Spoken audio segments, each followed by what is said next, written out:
Espectro de una bailarina, historia de terror. De repente, empecé a recordar todo lo que había investigado sobre Victoria, la bailarina de ballet que había muerto en un trágico accidente. Comprendí que la bailarina era el espíritu de aquella mujer, y que su apariencia aterradora y su actitud malvada eran el resultado de su sed de venganza. Fue entonces cuando tomé una decisión. No iba a dejarme vencer por el miedo, y no iba a permitir que la bailarina siguiera controlando mi vida. Armándome de valor, me enfrenté a ella, y la desafié a que me explicara por qué había estado persiguiéndome. Ella me miró fijamente, como si estuviera examinando mi alma, y luego dijo con voz fría y siniestra: he estado persiguiéndote porque eres el único que ha tratado de entenderme. Pero ahora que has descubierto mi secreto, no puedo permitir que sigas viviendo. Sentí un escalofrío recorrerme la espalda, pero no me dejé amedrentar.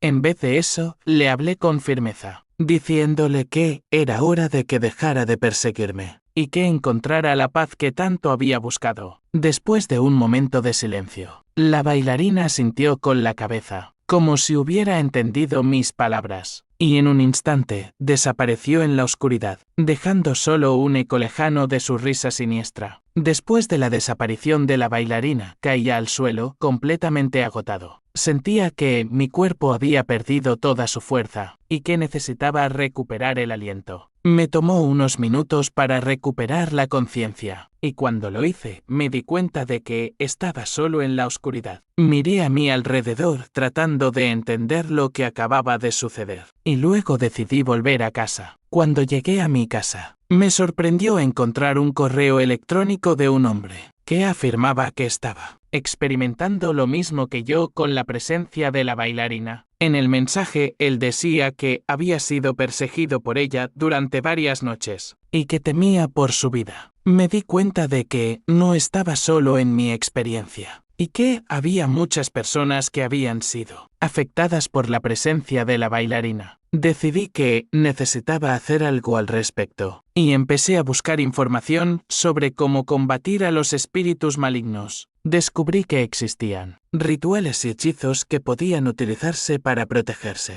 contra la influencia de los espíritus malvados, y decidí probar algunos de ellos. Utilicé incienso y velas para purificar mi hogar, y también coloqué cristales de cuarzo y sal marina en diversas partes de mi casa. Después de decidir que lo mejor era acudir a una mujer experta en la magia negra para liberarnos de la maldición de la bailarina, mi compañero y yo viajamos a Catemaco, Veracruz. Una anciana sabia y poderosa que nos recibió con amabilidad. Después de explicarle nuestra situación, ella accedió a ayudarnos a deshacernos de la maldición de la bailarina, un lugar conocido por sus curanderos y brujos. Al llegar, nos encontramos con una mujer llamada Doña Marta, una anciana sabia y poderosa que nos recibió con amabilidad. Después de explicarle nuestra situación, ella accedió a ayudarnos a deshacernos de la maldición de la bailarina. Aquella mujer nos llevó a una cueva profunda en las afueras del pueblo, donde había un altar con velas y símbolos mágicos. Ella nos explicó que necesitaría realizar un ritual de purificación para liberarnos de la influencia de la bailarina. Durante el ritual, la señora Marta utilizó una combinación de hierbas, velas, incienso y agua bendita para limpiar nuestras almas de cualquier presencia maligna. Nos hizo recitar un conjuro y nos pidió que visualizáramos a la bailarina siendo destruida por la luz blanca de la purificación. Doña Marta nos dijo que deberíamos llevar a cabo algunos rituales en casa para mantenernos protegidos de cualquier influencia maligna en el futuro. Nos dio algunas hierbas y velas para que pudiéramos continuar el ritual en nuestra propia casa, a pesar de que ya nos habíamos liberado de la maldición de la bailarina. Doña Marta nos aconsejó que enfrentáramos una vez más al espectro, para poder cerrar ese capítulo por completo. Nos entregó un amuleto que debíamos usar para protegernos y nos indicó cómo hacer el ritual de manera adecuada. Siguiendo sus instrucciones, nos preparamos para el enfrentamiento final con la bailarina. Nos colocamos el amuleto en el cuello, y nos armamos de valor, para enfrentarla una vez más. Nos dirigimos al teatro donde la bailarina solía aparecer, y allí la encontramos, de pie en el centro del escenario. Pero esta vez, ella parecía diferente. Ya no era tan aterradora como antes. Parecía más tranquila, como si estuviera en paz. Le preguntamos qué quería de nosotros, y ella simplemente sonrió y desapareció en el aire. Supimos entonces que había encontrado la paz que tanto había buscado. Nos quedamos allí por un momento, reflexionando sobre todo lo que habíamos vivido. Finalmente, entendimos que el poder de la bailarina se había disipado por completo, y que estábamos libres para seguir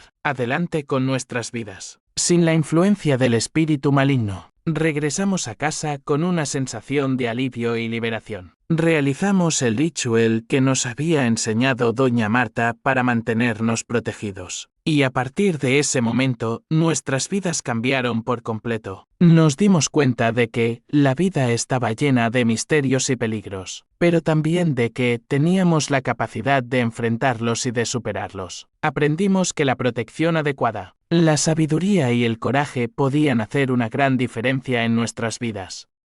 Después de aquel suceso, el hombre y yo seguimos en contacto, comunicando que aquella bailarina había desaparecido por completo. Sin embargo, a pesar de los años, aún escucho historias de aquella mujer por todos lados. Y así, con una nueva comprensión del mundo de los espíritus, continué adelante, sabiendo que estaba preparado para enfrentar cualquier misterio o peligro que el futuro pudiera traer. Las cosas fueron tan repentinas que decidí volver a mi hogar, pues a pesar de ya no volver a ver a ese espíritu, mi cerebro seguía procesando aquella serie de cuestiones que sabía perfectamente debía arrancar, pues solo me estaba arrebatando mi paz mental. Con varios años de terapia y trabajo duro hoy pude descansar en paz. Así que, decidí volver al lugar donde sucedió aquel percance. Todo había cambiado como si fuera un lugar nuevo. Me dirigí tranquilamente al parque. Tomé un descanso y sin darme cuenta la noche se había hecho presente. Había caído una neblina casi indescriptible y de un momento a otro ya estaba sentada junto a mí. Aquella mujer que años atrás se había presentado en mi vida.